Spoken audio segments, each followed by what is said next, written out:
Today it's time to figure out what the highest ranked Terran player in the world, has been up to on the brand new StarCraft 2 PTR. Look at that, he's cutting workers. He's not actually starting off the game with an SCV at all. Is this going to be? It's a straight supply depot, and then I guess a proxy barracks on the other side of the map. Ridiculously greedy start right here for Clem, who still has not started up a worker. His opponent in the meantime in the upper right, his opponent in this best of 3, playing with the blue Zerg pieces, we have none other than Lambo. What are we doing here? So the Overlord movement speed indeed is apparently reduced enough for the SCV to slip by the cracks. This is exactly the intention of the new patch. Blizzard wants to introduce more early game shenanigans, and this is exactly what we have been hoping to see. So this is an 8 supply depot, 8 supply proxy racks on the other side of the map, and then a refinery on the back of it. Eventually we get to worker production here. Is this actually a good thing to do though? Because you're so committed now to this early game shenanigans. Obviously, well, against the hatchery first especially, Clem is going to be able to get Reapers out long before Zerg will really be able to produce, well, any worker whatsoever, or any unit rather whatsoever. He's just going to have workers available. No spawning pool yet, no gas geyser, definitely no queens. Lambo is going to scout this out, I think, here with the second OV, but he's going to be very surprised. I'm assuming this is, yeah, indeed a Reaper build. So now Lambo will see, and he will find a completely finished barracks. Scouting a unfinished Rex, one that's being proxied, not that weird, but this is very committed. Because of it, Lambo immediately panicked and put down a spawning pool here. No gas geyser. Normally you go, well, from a hatchery into a Vespian gas geyser first and then eventually a pool. But for now, I guess he's just gonna overproduce drones, expecting to lose at least a couple. And we'll have to find out whether or not this is actually worth it here for Clem. I mean, he does have phenomenal Reaper micro, right? I mean, probably the best micro Terran on the planet right now. But he's gotta really get a lot of damage in because he's 8 workers behind. Okay, bunker? Sure. Second Reaper will be coming up. We should definitely go Queen and Spinecrawler here as Lambo. Zorkling starting up? Yeah, he does indeed go for a Spine too. It doesn't really make a lot of sense in most early game scenarios here as the Zerg to go for a quick Spinecrawler, but in this instance, I think you just want to defend. And he's still fine. Like at this point, losing 2 drones, obviously it seems kind of bad. This is very committed here from Clem. Obviously this seems kind of bad, but is it really the end of the world? As soon as the Spine and the Queen are out, I think Zerg should be fine. He's got a natural expansion as well, so that will be some additional larva. The main problem, of course, is going to be that bunker, but a Spinecrawler is going to really help out quite a bit.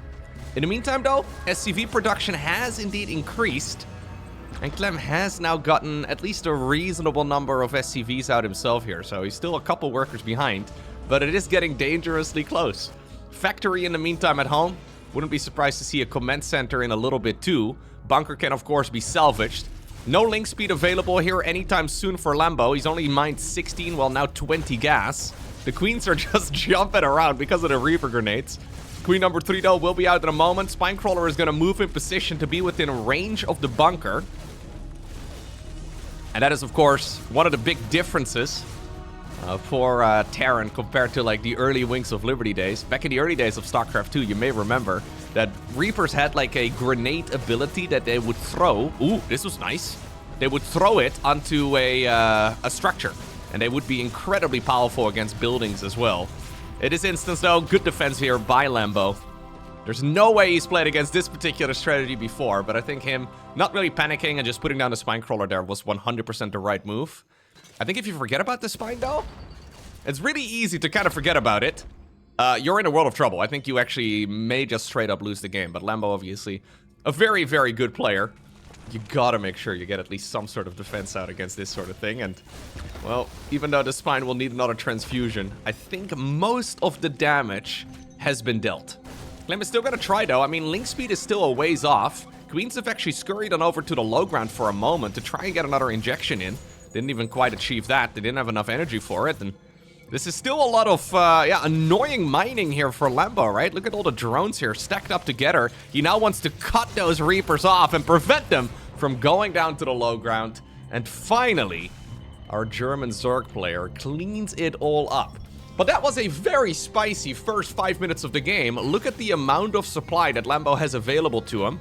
Definitely some mismanagement here on his side. You're not really supposed to have this many overlords already done. And in the meantime, we have some Hellion follow-up aggression too. It takes 3 Hellion shots to 1 shot a worker. So this is really not here to deal a lot of damage to the worker line, I don't think. It is just to try and get the Zerg player to panic a little bit more. Not gonna happen this time around, and truthfully, I don't really love the Hellions here. I think it would have been better to maybe wait. I guess he wanted to get in before the Spinecrawler could take a route.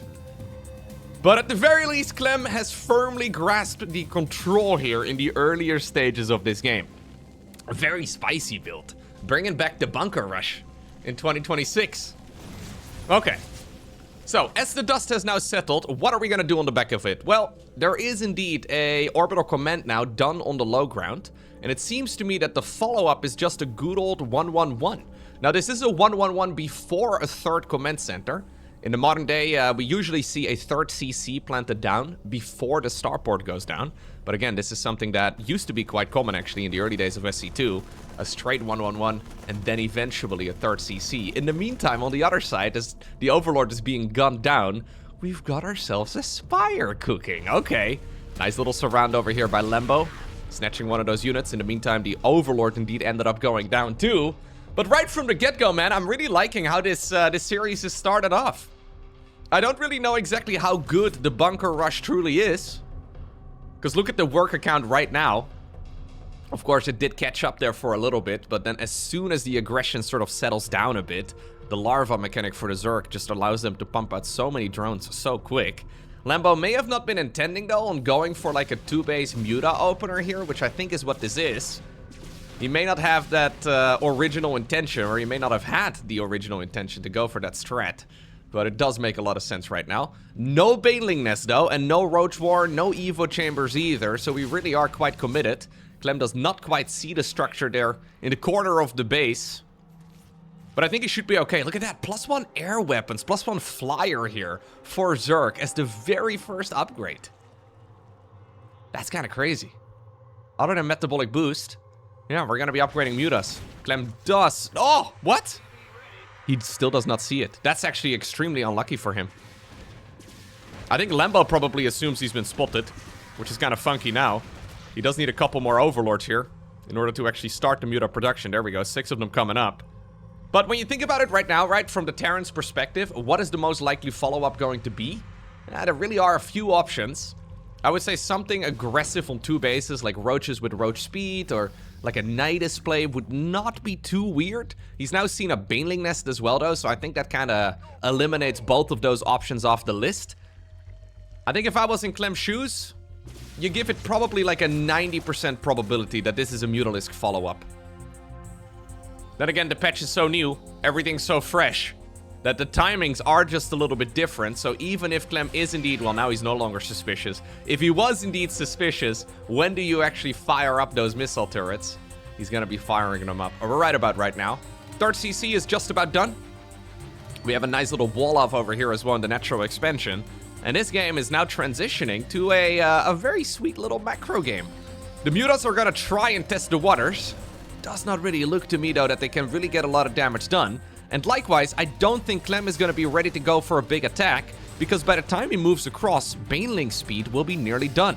And despite the fact that this has been a pretty aggressive early game, of course, Lambo has still been working on his creep quite a bit. Really difficult for Terran to push deep onto creep against Banelings with speed. So this feels to me like we are actually getting a nice macro game here in the first match of this best of 3. 4th hatchery in the meantime here, planted down on the right side of the map. We have a single Evo chamber inside of the main base. Keep in mind that the armor upgrades, yeah, they are a bit cheaper now. 100 minerals, 100 gas. It really does make it a lot more straightforward for Zerg to actually get that upgrade going. Second Evo chamber here eventually. We're gonna go into the +1 armor here after +1 infantry weapons is done. Clem is gonna test the waters. Combat shields will indeed be finishing up pretty soon, but right before it, Centrifugal Hooks, that's the Baneling Roly-Poly upgrade, is already finishing up. In the meantime, the Zerglings are opening the door together with the Mutas for the Zerg to try and swarm in. Mass Repair here onto that Siege Tank is really nice. Siege Tank does not die, and likewise, many of the SCVs are actually surviving. Okay, now a few of them die, but what about the 3rd hatchery of the Zerg? Yeah, Clem doesn't just want the hatchery, he also wanted 10 drones. Bailing speed or not, you need to have the units done and in plentiful numbers for that to actually work out. And ultimately, that was still a really nice push there for the Frenchman. I think losing 6 SCVs when you're on triple CC, a very nice exchange. Will he be able to go home, though? That's another big question now. Lambo is on the hunt. I don't think Lambo... Ooh, I don't think Clem should actually continue fighting here. He should have gone straight home when he had the chance. Now he's being chased down. Yeah, it's okay. There's enough Marines. Ooh, Muna's just idling for a second. There's enough Marines here to shoot his entire army away. And with good micromanagement, he should be able to pick up all the Banelings off creep at the very least to prevent them from just busting the entire army down. I would really like to see a armory here together with a second engineering bay. Yeah, we're a little bit late on those, but it's okay. He's getting it going now. Going into 2-2 is absolutely critical. These are the types of things, by the way, that will be smoothened out over time, right? You want to make sure you get those upgrades rolling ASAP. Now there's going to be like a, maybe like a 20-30 second delay or so on the 2-2 starting time. Not the end of the world, but it does really just slow down your mid-game progression here. That's the type of thing that will just be more comfy over time. Here go the Mutas again, though. That's 2 siege tanks, I think. Yep, not bad. Liberators also. Okay, have to fly away. They do obviously have an anti-armor attack as well, or an anti-air attack, rather. That was only, I think, a Muta falling. Yep, not the end of the world. Third hatchery, in the meantime, has been rebuilt. And we have another base as well happening on the left side of the map. Beautiful game of StarCraft so far, man. This is exactly what the intention of the patch is supposed to be. My main concern with the new patch is that at some point, probably sooner rather than later, like the premier build, the S-tier strategy will float to the top. And we will all know, okay, we're just now starting the game off a little bit slower than we used to in the past. Not the end of the world, right? It adds like apparently like 45 seconds to a game or so, but I'm a little bit afraid that like within 2 months or so, these spicy builds will no longer be played because someone will figure out what the quote-unquote best build order is. But at the very least, while we're in that uncertain period, and maybe I'm wrong, right? Like maybe we're actually gonna just settle into a crazy meta where the sky really seems to be the limit, like in this particular game. Yeah, maybe we're just gonna be seeing it. But for the time being, at the bare minimum, we will have some really nice, spicy games of SC2. Banelings here actually preparing to do a little bit of a roll-by. We have some budget Banelings here as well, and those Changelings. Keep in mind the Changelings now actually deal splash damage to units around themselves when they do end up dying. Not a huge deal with only 4 of them, but when the numbers grow, it does become significant. +2/+2, queued up for both players now. Burrow coming up as well. I think that's actually why those Banelings were out in the open. Yeah, Lambo is very likely planning on burrowing the Banes. This is why we have so many scans moving forward here as well for Clem. He wants to see if there's any of those units trying to get sneaky. Liberator count is actually quite high. I'm surprised with the 8 Liberators being out at this point. He's prioritized Liberators. Oh, careful, careful, careful. Oh, no, Clem. Big mistake. He's prioritized Liberators over Medivacs. So we only have 3 Medivacs? 2 more about to spawn at the very least. Couple Hellbats being produced? Okay. Banelings over here burrowed in the meantime too. Zerk does decide to engage. Lambo will have picked up on the lack of Medivacs at this point for sure. Keep in mind that Liberators deal splash damage, right? They're kind of like budget StarCraft 1 Valkyries in that way. They do deal a little bit of splash damage to air units, especially against clumped up Mutalisks. Ooh, you gotta be kind of careful here as the Zerk. In the meantime, there are Banelings set up over here in the tall grass. Banelings also burrowed right in the middle of nowhere. None of them set up on the ramp where Lambo originally was intending on putting down some of those troops. But look at the units here. Every stim pack right now is costly. He just cannot keep stimming with this number of Medivacs out.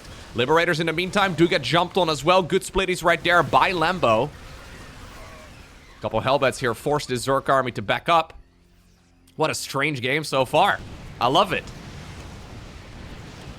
In the meantime, we have a lot of missile turrets, but against this number of Mutas, yeah, you're just not going to be able to really make much work of it. He's also getting himself the +1 flyer carapace. That's a bit funny too. Normally, you only do that in the late game, as we did have a nice little Baneling detonation there. Normally, you only go for the armor upgrades for the flying units later on in the game. But I guess it's because he's playing against Liberators. At least he was. At this point, all the libs have died. It's a bit too late now to obviously reconsider the +1 armor. But it is kind of funny to see. Well, I guess against Mutas? Yeah, against Marines like that, it's not bad. You know what? That actually was way better for the Zerg than I think even Clem really assumed it was going to be. Scanning the main base here, for Clem does indeed reveal that the Hive is only just now started, so it's pretty late. Normally, Zerg would be sitting at a Hive, right? In the live version of the game, they'd be sitting at a Hive at like 8 minutes of in-game time. We're now 15 minutes in, and the Hive is only really, well, finishing up. In the meantime, the dreaded Ghost Academy is coming out. Okay, a lot of people have been vocal about the changes to Protoss, but lately a lot of people are becoming especially vocal about the changes to the Ghost. The Ghosts now seem to be more powerful than ever before. And we'll have to see how many Clem is going to produce here. Here we go, Thors are out as well. Thors for splash damage. Still, the Banelings and the Mutas are just dealing so much damage. Zerglings also providing a target for those Terran units to hit. Command Center over here is taking a lot of damage, but I think it will survive. Yep, enough Marines indeed do remain. Far bottom right taken simultaneously as the far upper left. Maybe we can do a little bit of first-person view here. This is what Lambo is looking at while playing the game. Yeah, the speed is quite high. Yep. Yeah, no, this is what it looks like when you have top-level players going up against each other. And this isn't even really a spicy part of the game. This is a pretty laid back part of the game as we just settled into some more macro. Likewise, here is Clem's first-person view. Desperately trying to get that base up. Notice the darkness, though, on the minimap right now for the Terran, right? He sees a marker here. Ooh, that Widowmine hit almost connected. Still some really good Javelin missiles there from those Thors. Okay, Lambo decides to retreat. He needs to retreat, though. Otherwise, he's going to lose all the Mutas. Okay, Ultralisk Cavern now on the back of this. Adrenal Glands coming up as well. It's important here for Clem to make sure that he does not get caught with his pants down against these corner expansions. If this game goes really long, these corner bases are absolutely pivotal. You cannot really allow the Zerg to have both of them, because at some point, I mean, there's just a finite amount of resources available. At some point, you do run out. Now, keep in mind that all of the bases have been reshuffled a bit. There is now more minerals available, and the bases do last a little bit longer, too. So, Clem isn't really in a hurry. He should be totally fine on 4 bases for quite a long time, or even on 5 bases right now. Should be able to micro and macro for a good long while, but... Okay, this is nice. I really like seeing the Terran make this move. He's a bit worried, though. He knows that, indeed, Zerg is going to be nearby. Doesn't want to lose the troops. He's going into triple CC on the back of this as well. Okay. But I think it's important to keep your finger on the pulse. You cannot really allow Zerg to have both of the corner bases, because you just run out of steam in the long run. We've got ourselves the Fusion Core added into the mix. 4 CCs here as well. So what's kind of funny here is that he can only afford 3 of the Ghosts. So much of the supply has gone to... Well, now we actually have a load of Medifex. But so much of the supply here has gone onto countering Mutalisks. I don't know how much longer we're actually going to be seeing Mutas in this game for. Wouldn't be surprised at all if we're going to see the switch on over to a full Ultralisk transition momentarily. Lost supply, though, is being replaced with more Ghosts. The Infestor, another big change. Infestors now have Microbial Shroud without needing it to be researched. And then simultaneously... So the research is still available in the Infestation Pit. Oh, here we go, actually. Big attack coming in. There's the Fungal Growth. Medivacs are all being hit, but...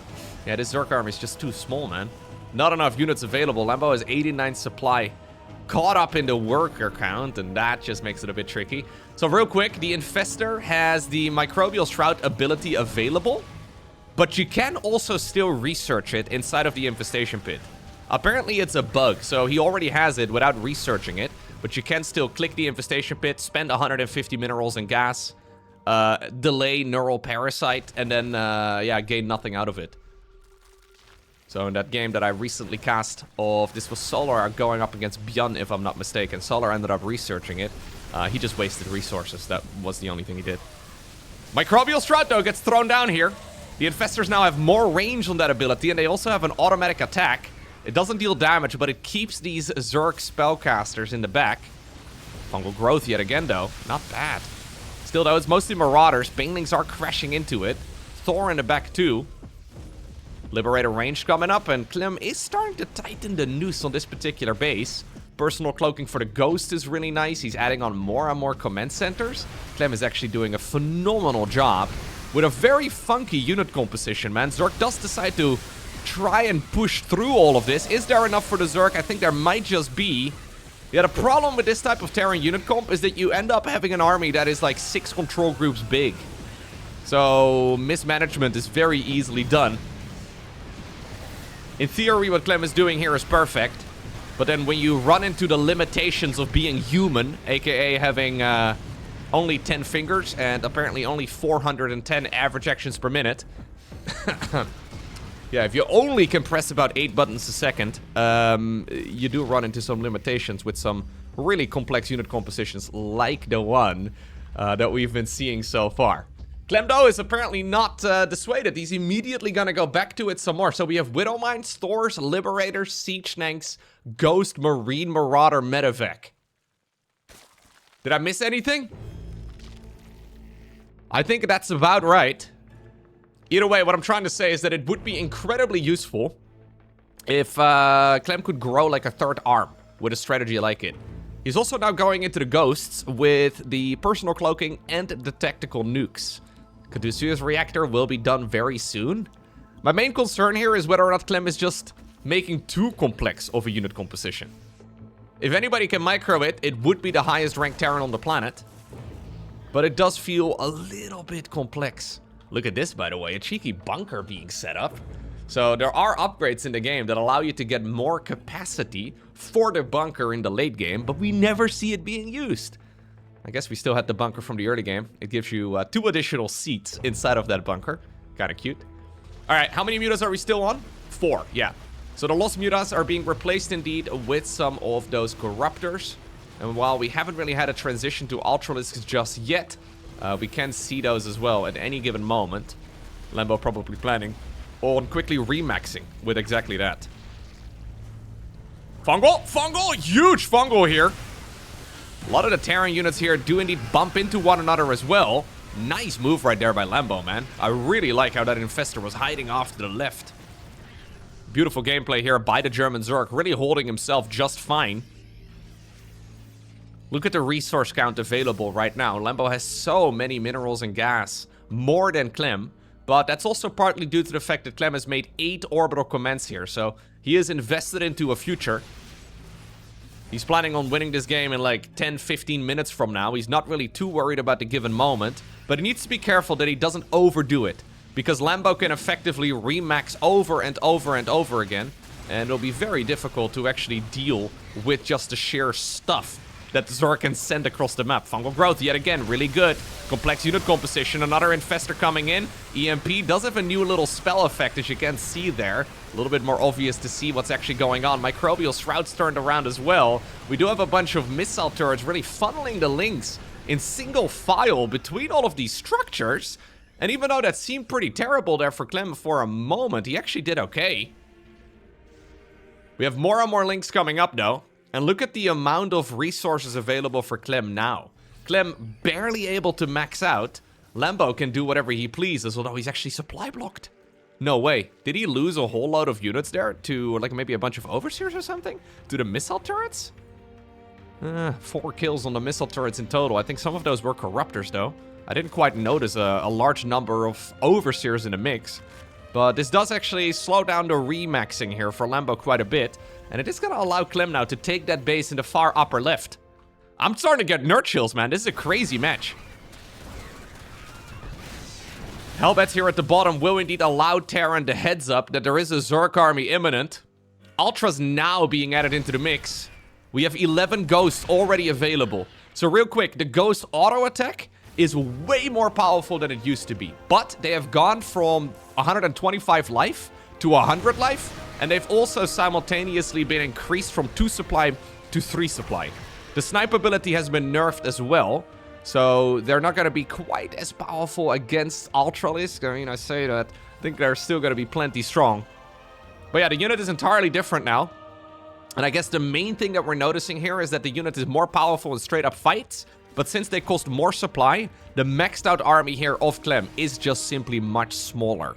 Like, this is 200 supply of Terran.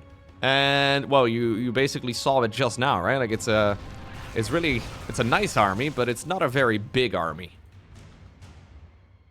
This is another base that Clem needs to deny. If this game does indeed go on for like another 20 minutes, he needs that base. He needs at least half the map. Looks like Lambo, though, is just about ready to try and collapse on this Terran army yet again. This is a beautiful choke point, man. I haven't quite seen this before on Tourmaline, but it's kind of sick. Imagine double planetary here. It would basically be impenetrable. Greater Spire coming up. Okay, that's, well, one way, I guess, to break that location open, but it's so far away. Greater Spire is gonna take a while to get to. And if Lambo actually plans on waiting that long, he's a little uncertain on how to engage. He's gonna be in for a nasty Terran bank. For now, Clem, he's still heading on CCs. Man, it always scares me a bit when we see Terrans making this many command centers. Should we really not have a bit of a bank? Anyways, he's investing everything into the future. And the ghost count is so big now. The ghost count is so big now. Look at them. They're just auto-attacking here against the Banes for the most part. We did see the command center get torn to pieces. Siege tanks here retargeted, but that was really not a bad fight for Clem at all. If you look at the army over time, yeah. Lambo is going to take a nosedive. At least he will be able to instantly remax yet again. He actually needs a bunch more larvae, I guess. He doesn't quite have enough larvae available at this point in time. That's where Brute Lord Infestor would be really good. But guess what? I'm pretty sure that ghosts are the answer as well to Brute Lords. And that's kind of my concern, I guess, with these new changes to the ghost. Like, the ghosts are going to be really good against infestors, against vipers, against lurkers, against roaches, against ravagers, against ultralisks, against Brute Lords, even against corruptors. Am I forgetting a unit? I mean, you could use them against swarm hosts just fine. Like, they would shoot the locusts out of the sky in a heartbeat. So, my point is that I'm a little concerned that the ghost has now been put into a role where it's even more well-rounded than it used to be in the past. And this game is actually starting to slip out of Lambo's fingers, man. Lambo, once upon a time, had such a massive bank. He had such a huge lead, but he was unable to close it out. This really feels like, honestly, Lambo going in for a final big attempt. He needs to now go. That did not work at all, man. Those ghosts just tore him a new one. He needs to now go Brute Lord Infestor. It's really his only choice. He has a lot of gas available, but what are you going to build? Infestor Brute Lord is the only thing that really makes a lot of sense in my mind. Okay, we did see 9 SCVs dying. Command Center here in the middle in a little bit of trouble, but well managed across the board here by Clem, who will now be able to shut down this base over here in the bottom right. Man, it feels to me like everything was going so well for Lambo. But then Clem decided to go full Super Saiyan in the late game. What in the world? I think this actually may be a flawless late game here from Clem. Insane. Like, he just held himself just fine. Here we go again. Snipies on the ghost, killing everything. Auto attacks, killing everything else. GG gets cold. Lambo decides to rip off the band-aid. Wow. Okay, well, that will take us to Winter Madness. And Clem again does not build a worker at the start of the game. There ain't no way, dude. So the reason for the supply depot is that the barracks requires you to have a supply depot out. If you remember StarCraft 2 from early 2010, that wasn't a thing. Terrans could just go ahead and straight plant a barracks out. But nowadays you have the requirement to have a supply depot out, and then you can finally go into a proxy Rex in this particular instance. Kind of crazy. You would be able to now plant down 2 barracks, I suppose. But here we go again. This is an 8 supply proxy barracks on the other side of the map. An 8 supply refinery on the back of this again as well. Is this the new standard? We're bringing bunker rushes back. Huh. I can't believe, by the way, how beautiful that previous game was. Like, think about it for a little bit, right? That previous game lasted like a half hour in the end. And it started off with a proxy barracks and then like the most aggressive bunker rush that I have seen in years at this level. Oh, beautiful gameplay. Beautiful gameplay. Okay. Makes me excited as a StarCraft fan, man. Lambo's gonna scout it again with the second Overlord, just like in the previous game. Are we gonna panic as much? Well, I guess you can leave it over there. He's a little bit low on gas. Look at Clem here. Yeah. Now he has enough gas for the Reaper. Really could not have physically gotten the refinery any quicker, though, than he did. Yeah, a little tricky. Maybe you want to be building it over here in the natural expansion or something of the Zerg instead. You have to travel a little bit further. Guess it depends on the size of the map. Apparently on Tourmaline it lined up a little bit nicer there for Terran. Either way, orbital command, man. And I guess that's actually one of the big advantages, right? Orbital commands, in a way, have gained more value if you get them earlier on because they drop more mules throughout the entirety of the game. So maybe it's not even that terrible. Here's the bunker yet again. Overlord is going to scout it. We're going to need to see a spine crawler yet again. Obviously, those Zergs could shut this down by going pool first. Pool first with a quick gas would make this all a hell of a lot easier. Low HP drone gets morphed into a spine crawler. Yeah, and even though it wasn't really that spectacular a start in the end for Clem, it was spicy to watch. But the Reaper aggression didn't really deal that much damage. I feel like he fell behind. He climbed back into the driver's seat at a later stage instead. Kind of felt to me like he was behind until like minute 20 or maybe even like later than that. Kind of crazy. Anyways, two queens coming up. A spine crawler will be done momentarily. The dancing here is very good. Yeah, Clem is doing a really nice job here with those Reapers. I think the queen is likely also to die. What is she gonna do? Maybe not. Still gonna be difficult though to just get everything together. You can always pop the SCV inside of the bunker as well. Pop it out on the safe side. Or safe-ish side. Don't think it really is a safe side. Lambo did not go for a gas, by the way, this time around at all. So that's a curious follow-up. Not a single Vespian gas geyser. I guess he reconsidered what he did in the previous game. Plenty of slowlings available now to permanently shut this down, and the SCV will not be able to go home. Okay.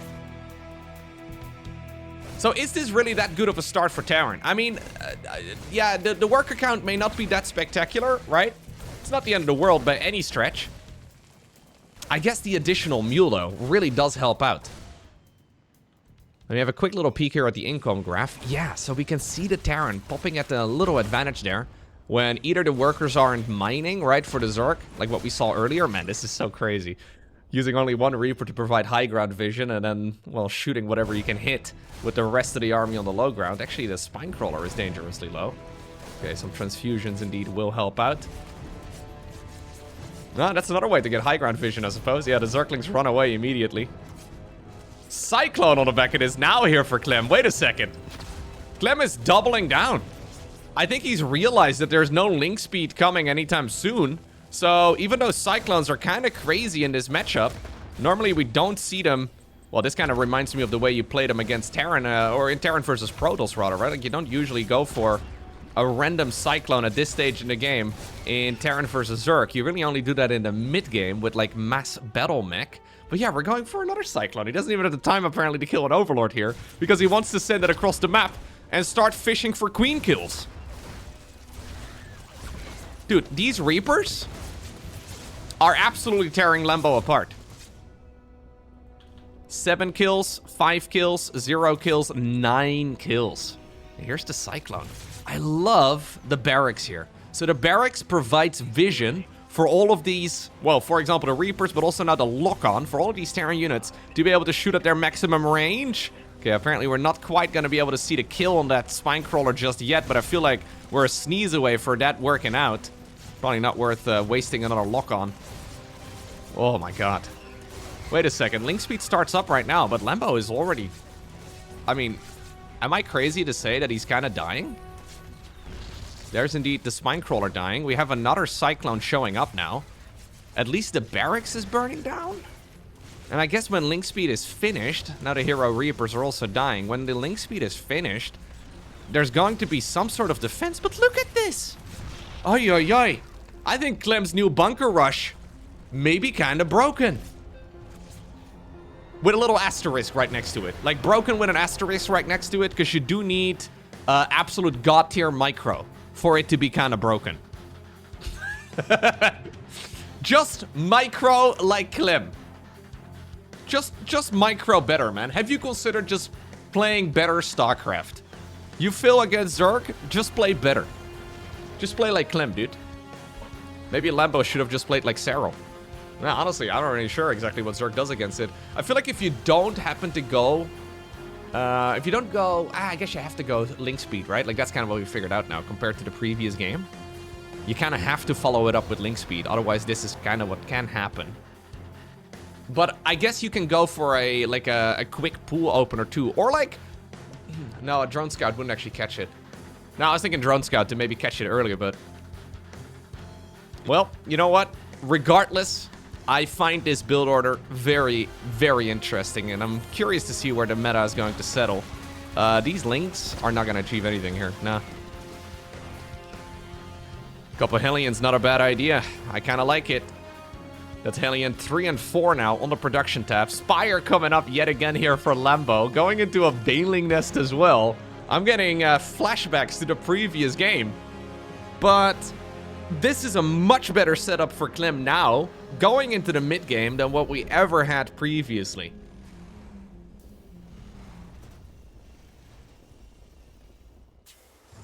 Okay, benching number 1, being a nuisance, softening up the base a little bit. Fair enough. Do we, by the way, play bio? Yeah, we do play bio on the back of it, so it's triple barracks. I was wondering if this was actually going to be like a full mech transition from Clem instead. You would kind of expect it with a unit composition like this, right? I mean, this is Battle Mech now. It's like a Battle Mech light, I suppose, in the early game. Very funky, right? Like, we're 8 minutes in the game, and this is the unit composition that Clem has chosen to go for. Even though he wants to be playing infantry. He's starting to make the transition now to the mid-game, so he's by no means really that committed to this attack.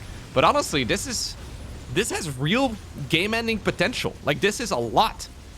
The hatchery itself is now taking damage. Zerglings don't line up against the Hellions here. Cyclones do kind of get surrounded. Queens take a bunch of damage too, but I think this is fine for Clem. Look at the worker count now. Clem is pulling ahead. He's got a 3rd command center done. Queens are now being locked onto. That's 2 queens down the drain, and the 3rd one will be falling momentarily too. Okay. So, Lambo's Hail Mary is 11 Mutalisks, 12 Mutalisks. They get spotted as soon as they popped out of the cocoon. Looks like Terran is just gonna try and maximize the damage here with the army that they've got. But, I mean, is this... Oh, we should probably not be donating 2 medevacs. This is now spotted from a mile away, so Clem is gonna be able to start up some missile turrets. Yeah, and now suddenly the infantry follow-up is pretty phenomenal. Stimpack will be done soon. Combat Shields is not yet started. He'll probably queue that up in the same tech lab right over here. Yeah, he's already got it in the queue. Such a strange follow-up right now, but Clem is seeing an opportunity. Is this the right move, though, here? For the Frenchman. Yeah, you're so used to fighting with double upgrades and Stimpack and Combat Shields and all the rest of it that you kind of forget what a weak Marine is like in the early game. Medevacs here do take a bit of a beating. That's a siege tank there. Okay, ultimately it gets dropped off right before the medevac dies. Mutas! Can the Mutas actually clean this up? The Mutas are getting so much value here. Huge overextension by Clem. Certainly a miscalculation. He did not quite expect 12 Mutalisks to be available. So this is suddenly dealing a lot more damage here to the Frenchman than we really would have expected. Clem should not have gone for that move out, man. He got greedy. He should not have done it. Now Stimpack is done. 1-1, combat shields and all the rest of it is coming. Big power spikes for those Marines still on the horizon. We have some Vikings being produced as well, man. Just to try and do whatever it takes to shut down these Mutalisks from tearing his bases apart. A couple of Banelings and Zerglings have shown up as well right now at the front door. I would love to see them working away at the engineering base. Lambo probably can't quite believe the situation that he's in right now either. This really wasn't meant to deal this much damage, but if you can get it, why not give it a shot? Lambo, though, is practically all in. Yep, but the front door is still wide open. Medevacs here indeed get picked up. Lambo is streaming into the main base right now, and you know what? A Hail Mary may not always work out, but this might be the one time that it does. Missile turrets, though, inside of the main base here. Those missile turrets are incredibly dangerous. SCVs decide to hold position right there together with the missile turret. 7 SCVs end up going down, but Clem's still far ahead in that department. Clem has that third base up, right? Lambo hasn't even seen it, so that's a little bit problematic, and now the Marine count is big. Now the Marines are coming out 7 at a time, and I feel like Lambo is indeed not going to be able to stop the avalanche here. He's going to have to go back home. Scan over on the other side of the map reveals no drones on the third base at all. So Clem can be pretty pleased with this. He should have not moved out. Made a bit of a miscalculation. But he salvaged the situation really nicely. Yeah, he did have to sacrifice some units. Oh no, big mistake from Lambo! Oh, you cannot afford this, Lambo! Ah, that was like 4 or so mutas dying there for free. 17 Banelings. The all-in continues. We're now transferring some drones from the main base to the third. He hasn't added on an SCV or... well, he can't build SCVs. He hasn't added on a drone in a while. Centrifugal hook starts up right now for Lambo. No! Siege tank retargets to the middle of that pack. Beautiful target firing right there by Clem. Picks up yet again. Enough medevacs available right now compared to the previous match. GG gets called. Absolute banger of StarCraft 2. It's Clem who obtains the victory, but man, did he have to fight for it here in the end. GG. Hey, if you enjoyed watching this video, please take the 1 second that it takes to hit the like button down below. Thank you.